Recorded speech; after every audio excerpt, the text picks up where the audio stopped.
السلام عليكم ورحمة الله وبركاته. نقولين إلهي بمهضة إلهي بلغو مهضنا أمريكا نبعوي كفرها بضل ونسيي إلهي بلغو جيسين أمريكا نقرب إنه الشباب نجد شبيه عبارته يبيلانها waxaan galay ilaahay ka barayna marka dhibaatooyinkii mushkilada dalka ka dhacay oo ka mid yahay marka masiibada ka dhacday suuqa waaxeen in ilaahay intii wax ku noqotay maalkoodii ku weyday inuu caawad qayb qabo ugu bedelo ummadda shimirta Soomaaliland iyo ummadda dunida ku nool oo dhan waxaan runtii ka codsanahay inay deetaan kulayaan dadka suuqa wax ku yeeloway bishii barakaysnada sadaqada la bixin jiray oo lagu jiraa gaar ahaan dadka muslimka ah iyo taab Soomaaliya ku hadashada si gaar ah aan arrintan runtii jeclaanahay ugu adkeeyo dad gaar ah dad ajnabi ah dad Soomaaliland aqoonyahan weligood baa arag markaa dhaqaalada ku bixinaya qofka muwaadinka iyo qofka kale Soomaaliga iyo qofka kale runtii muslimka ah oo ay shaqada ka saaran dadka taakuleeyo intaan marka laga gudbo waxaan soo dhaweynayaa dhammaan marti sharaftaana ka soo qayb gashay munaasabadan xilli wareejinta wasiirka cusub ee wasaaradda iyo wasiirka hore xilka kula kala wareegayaan soo ajiibay haddii yihiin xildhibaanada golaha wakiilada xildhibaanada golaha gurtida guddoomiyeyaasha gobollada agaasimayaasha guud maareeyayaasha wasiirada taliyayaasha ciidamada marti sharafta kale runtii aad ka faraha badan leh aad iyo aad baad ugu mahadsantihiin runtii inaad ka soo qayb gashaan xafladan aad soo qurxisaan xafladan quruxda badan leh bilicda leh waxaa ka shaqeeyay markaa shaqaalihii wasaaradda oo runtii igana aad iyo aad ugu mahadnaqay iyadoo bir rabadaan lagu jiro inay dadaalkaas sameeyeen howlkay naga qurxiyeen madashay noo galeen waxaan soo dhaweynayaa wasiirkeena cusub cabdirasaaq ibraahim maxamed labada wasiir waa isku magac weeyaan marka labada waa cabdirasaaq ibraahim maxamed marka halkaa lafteeda xikmad baa ku jirta markaa wasaaradda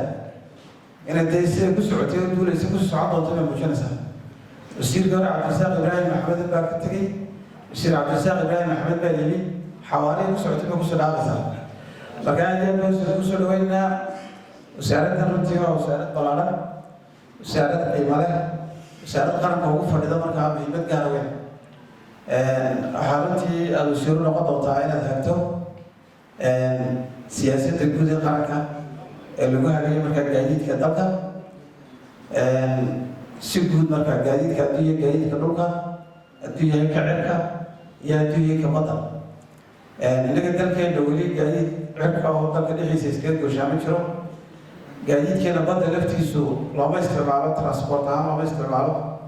keliya kalluumaysi iyo waxyaalo kale emergency loo isticmaalaa laakiin gaadiidka ugu badan ee dadkeenu isticmaalada waa dhulka maalin kasta ugu yaraan dalkeena waxa safra markaa 30 kun oo qof ayaa gaari raaco dhulka mara arrintaas runtii dadku aad uma dareensana marka wasaaraddu aad u qaynaysa liisanka la qaato gaariga badqabkiisa la hubiyo wadooyinka la hagaajiyo waxa marka laga hadlayo culayska jira waxa weeyaan intaasoo kun oo naf ayaa maalin kasta wadadii markaa marayso gaari saaran haddii gaarigu cilad ku yimaado ama haddii darawalku aan lahayn khibradii lagu talagalay ama hadduu xawaaro sare ku socdo wuxuu haligayaa markaa intaasoo qofka kule haligaya qiimaha nafti biniaadamku leedana wanu garaynaa oo waxaa ugu qaalisan weeyaan dunidana ku noolay markaa nafti biniaadamku weliba markay muslim tahayna kasii qaalisanta waxaan u baahanay markaa qofka Soomaaliland jooga ama muwaadin ah ama ajnabi ah haddii halkan jooga ku safraya markaa gaari dhulka maraya inuu isagoo nabdoon u gaadho meeshu doonayo hadduu markaa ganacsi u socdo iyo hadduu dalxiis u socdo iyo hadduu si kale u socdo markii meeshii loogu talagalay la gaadho waxaa inoo jira markaa xeer dheeraad xeer number 56 2013 la ansixiyey baarlamaanka ansixiyeen oo si faahfaahsan uga hadlay markaa wadamarista iyo nabadgelyada wadooyinka iyo waxaasoo markaa faahfaahinaya xeerkaas markaa iminka waa muddo soo jiray uu tawajirsanayaa waxaanu qorsheynaa markaa xeerkaan dib eegna annagoo golaha wakiilada runtii la kaashan doona nasiib wanaag dee wasiirkan cusubna waa golaha wakiiladu markaa inooga yimi waa wasiire golaha saaxiibiin markaa golana duuduub baan sixi doona ma rajeyna insha allah markaynu xeerka u geyno waxaa kaloo jira iminkaan diyaareen ayada siyaasaddii gaadiidka qaranka oo dalkeenu national transportation policy mu lahayn xeerkaas baa runtii wax badan ku dhaqayay siyaasaddu markaa waxay naga anfici doontaa wax badan oo higsiga iyo halka loo socday horumarinta gaadiidka inaynu si fiican u fahanno una hirgelino saadamka la socotaan dalkeenu runtii awal dekedeena berberi waxay u shaqayn jirtay qura somaliland muwaadiniinteeda iminka africa oo dhan bay u shaqaynaysaa maadaama dekedii la maalgeliyey la casriyeeyey waddadii berberi korodhor ay la dhisay oo dhammaanayso mustaqbalka halka loo socdaana waxa weeyaan in jidkii tareenkana la sameeyo marka somaliland runtii rajo fiican baa jirta in waddooyinkii la casriyeynayo in la hiigsanayo in tareen la gaadho iyo dhawaana la gaari doono markaynu gobolladana markaa diyaarada markaa iskaga goshno oo dadkeena markaa dalxiis iyo markaa ganacsiga markaa kor u kaco aad iyo aad baa wasiirka mar loo soo dhoweynayaa waxaana loo jeedayaa in adinkuna dhammaantiin ugu ducaysan oo bir wadaan inuu ilaahay xilka ku asturo oo wasiir waayo araga ka soo shaqeeyey markaa golaha wakiilada iyo instituushino kala duwan khibrad iyo markaa waayo aragnimadiisa runtii wasaaradda wax badan kusoo kordhin doono wasiir soo dhow wasiirkeena hore cabdirasaaq ibraahim maxamed cataash oo iminkana markaa guddoomiyaha siyaasadeedka waa beri isagii xisbigiisa horta iyo ururkiisa waana ducaynay wasiir kartila anigu 6 bilood baan kasoo shaqeynay dhinacna waan ixtiraama haddii abtigu yahay inkastoo la wasiir ba abtigu yihiin laakiin isaga intaana wasiirka oo abti baan ku oran jiray wasiir runtii daacada qaranka anigu intaan la soo shaqeynayay malaa 8 wasiir baan marayaa wasiirada wasaaradahan la soo shaqeeyey kartidiisa iyo runtii professionalismkiisa iyo daacadnimadiisa runtii aad iyo aad ii cajabisay buu ahaa waxaan u rajeynayaa markaa qaranka amnigiisu dee u sarreeyaa inuu ilaahay u rumeeyo halkuu hiigsanayo oo aanu qarankana hogaamiyo inuu ilaahay u fududeeyo waxaan la rajeynayaa runtii wasaaraddan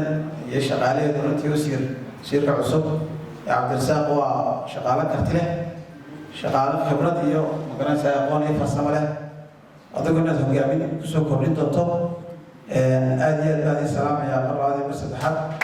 asalaamu calaykum waraxmatullahi wabarakaatu maadaama bil ramadaanna tahay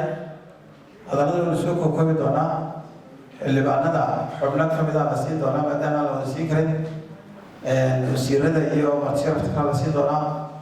mikrofoonku iska elbadiyo ninkan samadoonna waa tabliiqi